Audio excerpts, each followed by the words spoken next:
नमस्कार। आज हम बात करेंगे एक ऐसी कहानी की जो ईमान, हिम्मत और बराबरी की मिसाल है।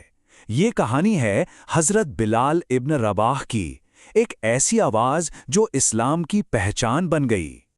अहद। अहद। ये सिर्फ दो शब्द नहीं हैं, नहीं, बिल्कुल नहीं। ये एक मजबूत इरादे, एक अटूट विश्वास और जुल्म के सामने कभी ना झुकने वाली कहानी की, कह सकते हैं, बुनियाद हैं।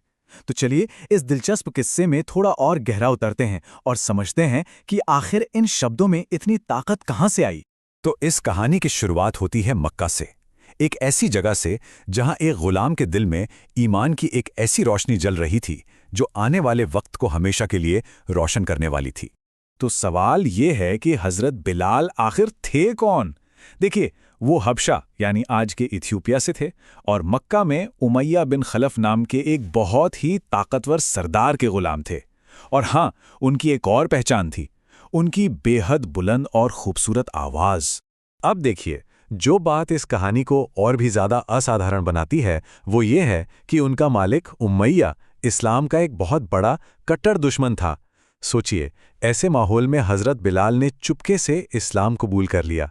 ये कोई छोटा मोटा फैसला नहीं था, इसमें उनकी जान का सीधा सीधा खतरा था, लेकिन उनके लिए यही सच्चाई का रास्ता था। और फिर, जैसा कि होना ही था, हजरत बिलाल के ईमान का राज खुल गया और इसके बाद उन पर जुल्म का एक ऐसा दौर शुरू हुआ जो सच कहूं तो किसी के भी हौसले को तोड़ सकता था। पर यहां सब्र ने जुल्म पर फतह हासिल की। जरा एक पल के लिए सोचकर देखिए, मक्का की दोपहर की वो जलती हुई तपती रेत, उस पर किसी को लिटा दिया जाए, फिर उनके सीने पर एक बहुत भारी पत्थर रख दिया जाए और उनसे सिर्फ एक ही चीज मांगी जाए, अपना ईमान छोड़ दो। हजरत बिलाल ने इस तकलीफ को रोज सहा, हर रोज। लेकिन हर जुल्म के जवाब में उनकी जबान से सिर्फ एक ही लफ्ज निकलता था, अहद।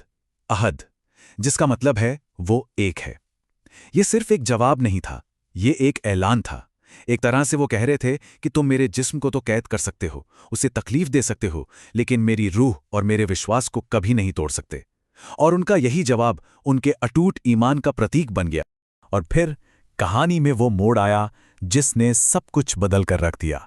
हजरत अबू बकर सिद्दीक ने हजरत बिलाल को उमैया से खरीदा और उन्हें हमेशा हमेशा के लिए आज़ाद कर दिया। गुलामी की वो जंजीरें टूट चुकी थीं और अब एक नए सफ़र की शुरुआत होने वाली थी।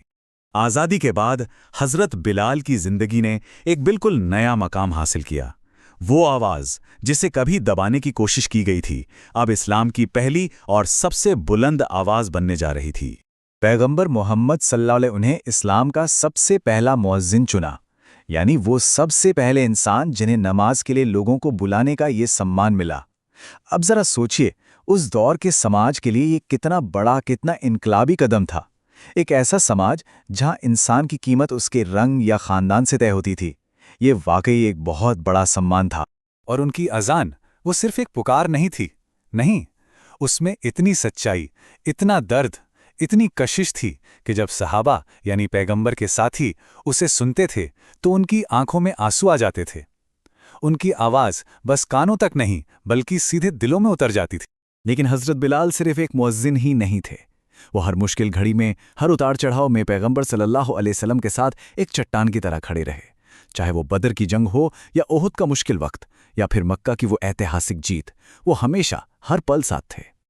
और फिर वो लम्हा आया जो तारीख में हमेशा के लिए अमर हो गया। जब मक्का फतह हुआ तो पैगंबर सल्लल्लाहु अलैहि वसल्लम के हुक्म पर हजरत बिलाल काबा की छत पर चढ़े और उन्होंने अजान दी। एक पल के लिए बस सोचिए, एक वक्त का गुलाम जिसे उसी शहर की गलियों में जलील किया गया था, आज वो उसी शहर की सबसे मुकद्दस जगह की छत से तौहीद और भाईचारे का पैगाम दे रहा था। ये सिर्फ एक अजान नहीं थी, ये बराबरी की सबसे शानदार, सबसे जिंदा मिसाल थी। हज़रत बिलाल की कहानी सिर्फ एक इंसान की कहानी नहीं है। नहीं, ये हमें बराबरी और इंसानियत का एक ऐसा सबक सिखाती है जो कभी पुराना नहीं हो सकता। पैगंबर मोहम्मद सल्लल्लाहु अलैहि वसल्लम के इस दुनिया से जाने के बाद हज़रत बिलाल के लिए मदीना में रहना और अजान देना बहुत बहुत मुश्किल हो गया। उन्हें अपने नबी की याद इस कदर सताती थी कि उन्होंने मदीना छोड़ दिया और शाम यानी आज के सीरिया में जाकर बस गए। तो अब सवाल ये उठता है कि हज़रत बिलाल की ज़िंदगी हमें आज क्या सिखाती है? हम सब इससे क्या सबक ले सकते हैं? देखिए, इससे 3 बहुत गहरे और साफ सबक मिलते हैं। पहला तो ये कि ईमान और सब्र किसी भी जुल्म पर भारी पड़ सकते हैं। दूसरा कि सच्ची इज्जत और बड़ाई इंसान के किरदार और तकवा से होती है, उसके जन्म या उसकी दौलत से नहीं। और तीसरा सबक, जो शायद आज के दौर में सबसे ज़्यादा ज़रूरी है, वो ये कि खुदा की नज़र में रंग, नस्ल या सामाजिक हैसियत जैसी चीज़ों का कोई मतलब नहीं है, सब बराबर हैं। और आखिर में एक सवाल जो हमें खुद से पूछना चाहिए, आज की दुनिया में जहां हम आज भी रंग और नस्ल के भेदभाव से जूझ रहे हैं, बराबरी का ये पैगाम कितना ज़रूरी है? हज़रत बिलाल की कहानी हमें इसी सवाल पर गहराई से सोचने पर मजबूर करती है।